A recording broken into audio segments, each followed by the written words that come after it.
I'm going to pass the stage to Dr. Catherine Xiang. So please allow me to introduce Dr. Xianghua. 那Xianghua 老师呢 is the head of East Asian languages at LSE, London正经. She's also the program director for BSc International Relations and Chinese, and she's also the UK director for LSE Confucius Institute for Business London. Xianghua is an established author and applied linguist with rich experience in higher education as well as high-profile consultancy industry to businesses that wish to engage with China. So today she has brought us another wonderful presentation. I'm going to pass the stage to Xianghua 老师. Thank you, Zhang Laoshi. Thanks for the kind invitation. It's really nice to be here, and I see the people in the audience. It's particularly actually really nice to see the colleagues from the previous BCLT committee. We worked together, so it's nice to see you in this room. Okay, just let me share my screen. I hope everyone can hear me okay and see the screen okay. 可以看见。可以啊。好。Okay, I'm just going to do the presenter view. Okay, so my talk today is Beyond Classroom, developing a YouTube channel for Chinese teaching and learning. So as you can see, this is the cover and the name of my YouTube channel called Zi Espresso. Later, I'm gonna explain a little bit about why I picked this name, but literally Zi, obviously Chinese character. So this channel, I want to explore the relationship between Chinese characters and words, and espresso because I feel the video has to be short, rich content, and hopefully is as smooth and easy to drink as an Italian espresso. So it is actually fairly personal experience, a journey of mine starting my own channel almost a year now, pretty much, because I started in June 2020, and now literally it's a bit of a year time. Can't believe I've been doing this for a year. So my talk today, I want to break down into sort of 3 parts. First of all, obviously tell you a little bit of why and look at a little bit of literature of the study in terms of YouTubing or video education. And then quite a bit will be about what. So what is different from the espresso? What are the content or learning outcome I want to deliver? And finally, I will go through the development process and my own reflection of being a YouTuber or YouTube content producer. So let me start with why. So here, just a very brief literature review. I only quote 4 studies. The very first one, even though it's a bit outdated now, it's 2010, but it's actually a very first review of all the digital resources since 1999. So it is a bit outdated. You can see and look at in the old time, if you guys remember, we have like language laboratory, all the resources there, students can go watching DVD or movie. So this study is having an overview of that period of development, looking at digital language resources. And the next study I want to quote is 2015 Wang. And this is actually interesting. This is very much focused on video production and video materials and linked to teaching strategy. This particular study is actually focusing on teaching English. However, it is very insightful in terms of how we select video material in classroom setting. So the focus is in classroom setting, and the focus is not about production. It's about selection and effective use of video content. And then more recent study in Luo and Yang 2016. This is very interesting. This is particularly look at WeChat. So we can see the movement in terms of language education and more broadly start to use social media. So this is about WeChat teaching. However, one of the things I found really interesting in their study is the student feedback. The student actually was calling for more use of YouTube videos to be embedded in their WeChat community. So I thought that's quite interesting. And then the most sort of comprehensive review of actually looking at YouTube itself is done by Terantino, 2011, still a while back now. But this is the first attempt to do an overview, looking at using YouTube for foreign language teaching. And I wish I started back then, but I didn't. And at the time, so one of the emphasis is this definition of digital natives. So basically referring to individual who grow up in with digital technology. So as we can imagine, this is typically the students, at least in the higher education, the university students we are currently teaching and engaging with. They are all pretty much digital natives. So it's talking about, you know, social media, YouTube channel have become one of the norm for how they learn, not just language, but also other subjects broadly. And then the other thing is quite interesting looking at his review, his study, is highlight the advantage of less commonly taught languages to be having the opportunity for students who want to do self-study or additional study through YouTube. So back then, he produced this list. You can see some of the common sort of themes, description of different videos produced in what he defined as less commonly taught language, and Chinese is one of those. And in beyond to the linguistic aspect, he also talked about, for example, an overview and look at other type of videos related to language learning, but more focused on cultural aspect. So we all know YouTube obviously has a wide range nowadays. You know, you have much more choices, and you can search what is available on YouTube. So later I'm going to touch very briefly on that. So coming back to my own purpose, my own reason of the YouTube channel. So you can see COVID-19 is one of the key driver. I think fair to say during the lockdown, we all had a bit more time. So one of the things is how can I use my time in the lockdown more constructively, right? Do something a little bit more meaningful and useful. So one of the things I've learned is that spend less time consuming and spend more time producing. So this is one of the drive. And the other thing is more sort of part of the reality. So our students cannot, because of COVID, cannot go to China, for example, for their study trip during the summer. So we, as teachers, are thinking about different ways of engage them, and also the reality class time is always very limited. There's a lot more that maybe I want to teach them, but I wouldn't be able to deliver within the classroom setting. So this is why I start this YouTube channel, and with a very much clear focus. This is beyond classroom. This is not part of your syllabus, and this is just something open resources, and it's free for everybody. So then, you know, I start looking at this and studying, okay, I want to do this, but where do I start? So I did a bit of research. So if you put Learn Chinese onto YouTube, this is what I captured this morning. There really, thousands, maybe a bit extreme, but hundreds of different channels that are out there teaching Chinese. So that was pretty much the same research I had to go through. A lot of them, as you can see here, focus on beginner Chinese and conversational Chinese.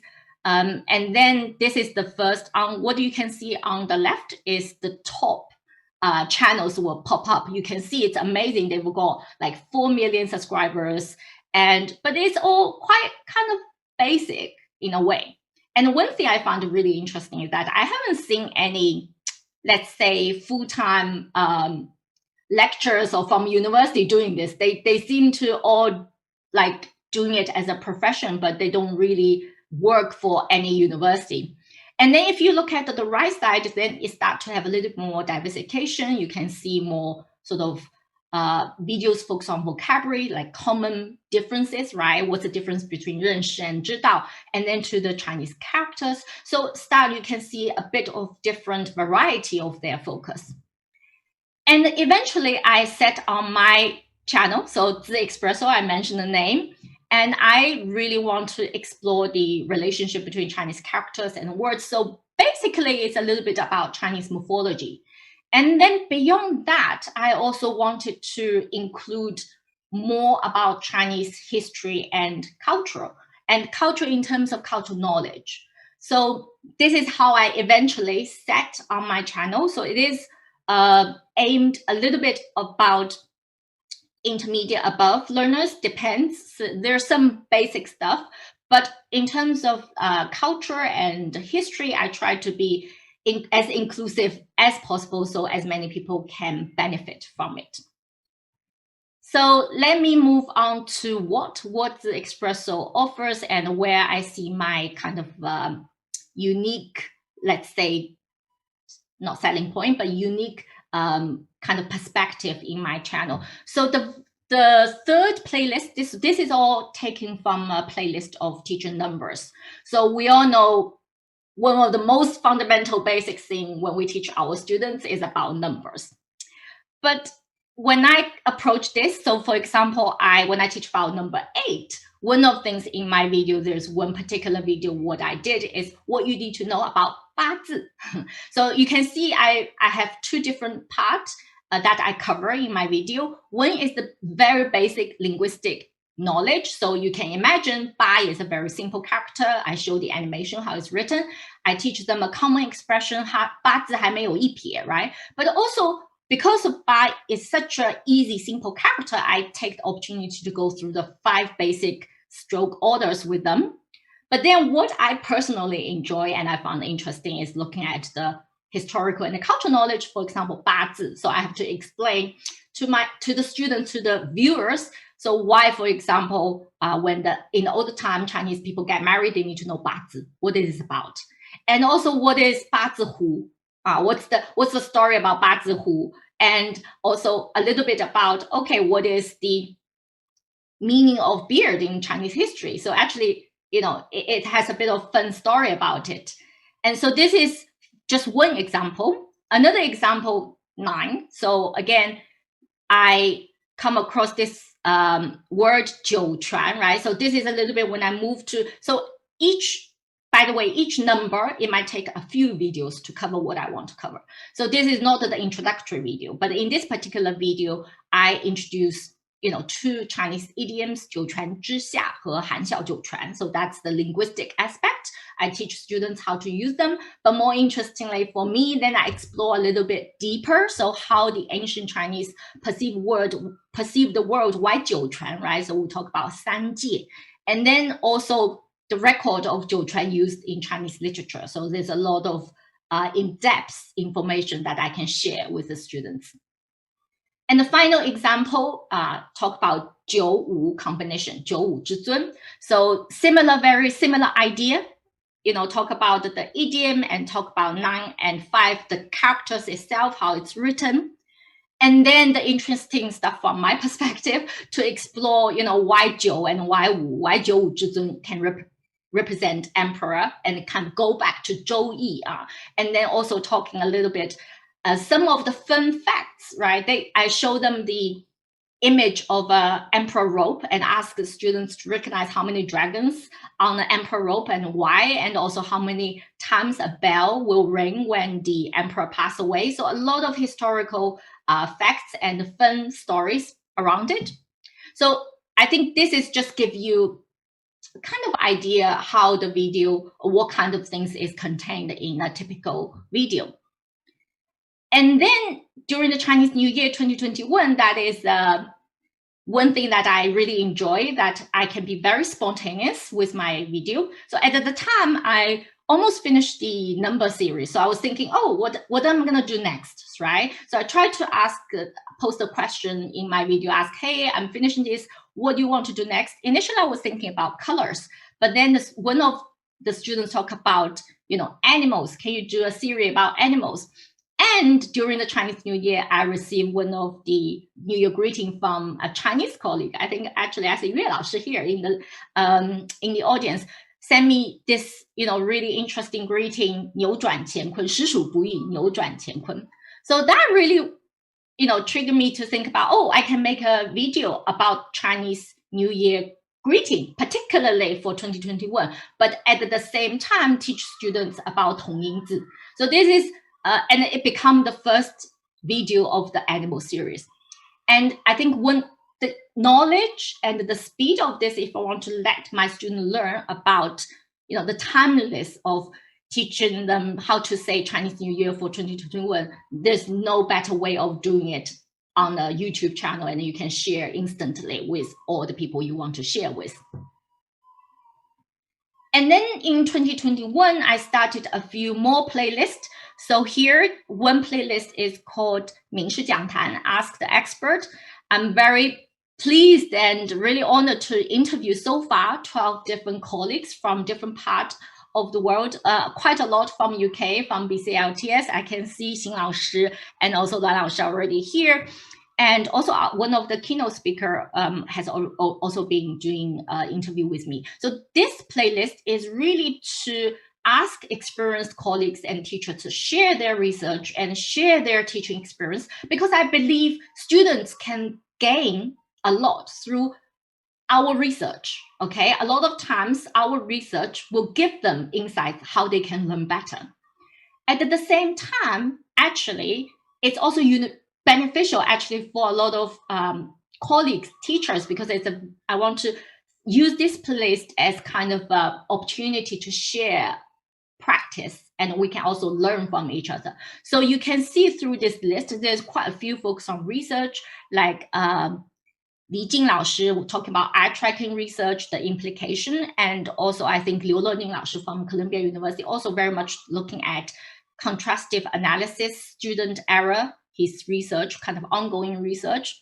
But then we have also quite a lot about particular teaching, like teaching projects from, for example, Song Lao Shi from SOAS, and also Shao Wei Lao Shi from Cardiff University, was specifically looking at writing portfolio.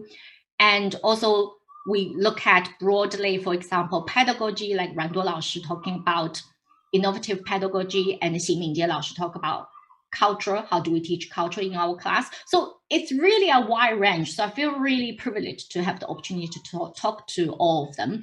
Oh, also having to mention, like, for example, George Zhang Lao Shi, Professor George Zhang, and also Li Minfang Lao Shi, they also talk from a teacher perspective. So that is quite interesting. There's quite a bit about how to develop yourself as a better teacher. So I think it's a kind of a really wide range of interviews. I really enjoyed talking to them.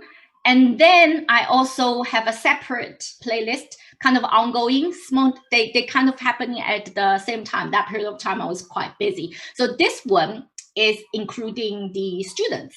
So what I call 过来人, being there, done that. So this is initially focusing on experienced, fluent non-native speakers to share. So this is very much about learning strategy. I want to hear their stories. What makes them so successful? How do they learn? So one thing that I found really interesting personally is to have the wide variety of different native languages. So you can see I've highlighted they've not just English native as their first language, also include different speakers, have a different language. And also some of them actually are very successful established academics. They do research on China, but others are students, and some are, really business professionals, entrepreneurs, and they all have very different experience. Some learned in the 80s, some learn right now. There's actually two more people I'm going to interview, like they crash learn Chinese during pandemic. So that's, again, very interesting story. And some of them also have interesting Chinese names. And I think this one I actually quite enjoy, because that also provides me a very different perspective of the struggles and what actually helped the learners. And quite a few of them actually are also complete self-study students. So they become fluent just by studying by themselves. That's also really, really impressive. And then this is the latest playlist. And I have to admit, before I was doing, one video a week. I don't know, one morning, I just had this urge. I don't know really coming from where. I thought, oh, I want to do something a little more contemporary, more current, because all the previous videos was a little bit, kind of looking back, right? There's a lot of historical influence and ancient Chinese culture. And that morning I decided, oh, okay, I want to cover news. I want to teach something more contemporary, more related to everyday. So then I decided to have this playlist called Daily Headlines, 今日头条. And the idea is that it's very relatively short video, and each video just cover 2 daily headlines. That's it. And I use a range of different sources. A lot of them are for native Chinese speakers. And I pick 8 keywords, and out of the 8, there will be 1 word. I will show the characters how they're written and provide some example sentences and link to HSK. It is really rewarding, but at the same time, as you can see, it started from, you know, like 1 video a week to now I have to do it every day. So I was like, oh, I don't know, what did I do? And this image is something I literally just did this morning. So that was talk about Bezos stepped down as the CEO of Amazon. And so finally, let me move to how. So I already kind of went through what's covered. So kind of you already maybe get a sense of the development process of the channel. So started in June 2020. So that beginning bit was a lot of learning because I had to learn opening a YouTube channel, how to, you know, design the theme, design the banner, decide on my channel name, learn a lot of learning about video editing. And then in 2020, I started with, you know, basic playlist of verb 吃 because I want to introduce, like, for example, 吃醋, 吃苦, 吃豆腐, right? So it's got a bit of a cultural meaning, not just the surface meaning of the word. And then I explained 数字 theory, and I also do a little bit of self-reflection of the development purpose, because there's a lot of research, well, not limited actually, research looking at YouTube, but there's even less looking at a kind of personal, from a teacher, individual teacher's perspective, looking at the reflection of creating a YouTube from scratch. So this is partly of studying myself and looking at my own development process. 2021, so I now...向老师提醒一下您这个时间，现在是47。Thank you. So currently, for example, I'm working on the animals, so I follow the Chinese zodiac. 现在到马 50% done. I just launched a new video about introductory of Ma. And then the 3 playlists I mentioned already, and I continue to do regular self-reflection of the development process as part of the channel. In terms of the technical aspect, so I use my iPhone 6, and later on I tried to use iPad as well from time to time. In terms of the software, I use Monovi and Snagit, kind of a combination. And release time, so I learned from a lot of YouTubers say, oh, you have to commit. So initially I was doing every Monday, and now it's a bit of every day, but the time is a little bit loose concept, depends on what time I get up in the morning.